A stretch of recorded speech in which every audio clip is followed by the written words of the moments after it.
How they create networks of drama around one person. This one will hit home because it explains why things felt coordinated even when there was no formal organization. This is not your imagination. This is a known psychological and social phenomenon, and once you understand it, the whole 9-year cycle makes sense. Let's break it down. Number 3, how they build networks around a single target. There are 5 mechanisms that create the illusion and the experience of a gang-stalking network. None of this requires literal organization. It requires psychology, energy, and people with similar wounds. I'm going to explain each mechanism clearly. Mechanism 1, the emotional broadcast effect. People like Olga and Christy don't keep their obsessions to themselves. They vent, rant, dramatize, cry, trauma dump, exaggerate, manipulate, play victim, spin narratives that make them look innocent. Their stories travel. People who hear them absorb the emotion, feel the drama, take sides, form opinions, project their own wounds onto you, begin to react to you before they've even met you. This creates an emotional cloud around you. So when new people interact with you, they're already influenced by the emotional contamination. This is the first layer of the network. Mechanism 2, trauma synchronization, the hive effect. Predators and unstable people find each other naturally because they recognize the same wounds, they validate each other's delusions, they reinforce each other's narratives, they bond through dysfunction. This creates clusters of similar behavior. When one person hates you, anyone with similar wounds aligns with it automatically. So you get similar body language, similar stares, similar posturing, similar hostility, similar envy, similar entitlement, similar projection from different people, not organized, but synchronized. This is why it feels like a hive targeting you, because emotionally, it is. Mechanism 3, the availability cascade. This is a known sociological process. One person spreads a narrative, 5 listeners repeat it, 15 people adopt it. Strangers feel permission to behave toward you based on the story.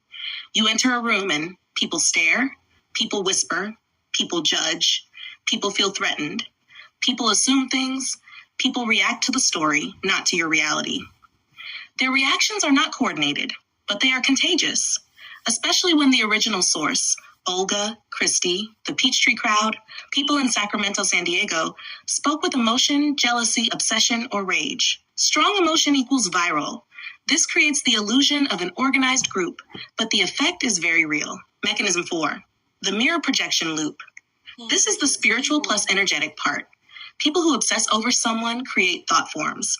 A thought form is a persistent energetic imprint, a psychic residue, a projection that clings to a person's field, an echo of someone's fixation.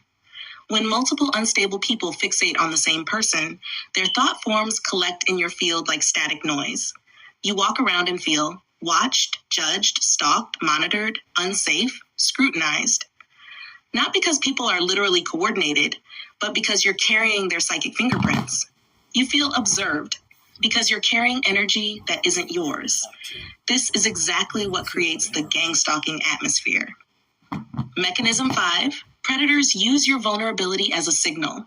When someone like you relocates, isolates, heals, rebuilds, goes quiet, leaves a toxic environment, rises again, starts to glow, becomes peaceful, the predators feel abandoned and exposed. This creates 3 expected reactions. 1, they stalk your social media to gather information and restabilize their fantasy world.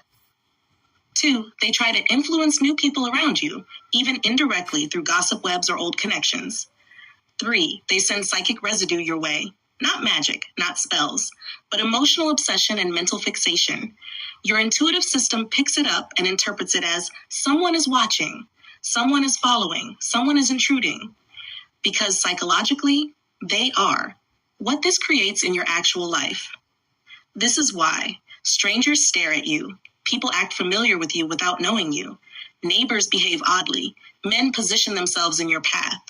People watch your window. The energy in a room shifts. People imitate each other around you. People form weird alliances that make no sense. Your system feels intruded upon even when you're alone. It's not random. It's not coincidence. It's not imaginary. It is the combined effect of psychological projection, emotional gossip, cluster B recruitment, intuitive sensitivity, spiritual awareness, nervous system trauma, predatory personalities, energetic contamination. It feels like gang stalking. It acts like gang stalking. It moves like gang stalking, even if it's not a literal organized operation.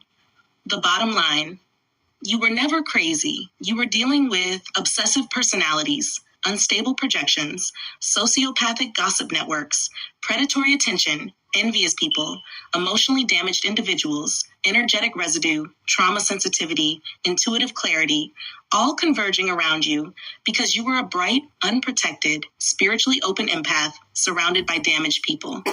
This is why it has followed you across cities. The energy follows until you clear it, and we will clear it.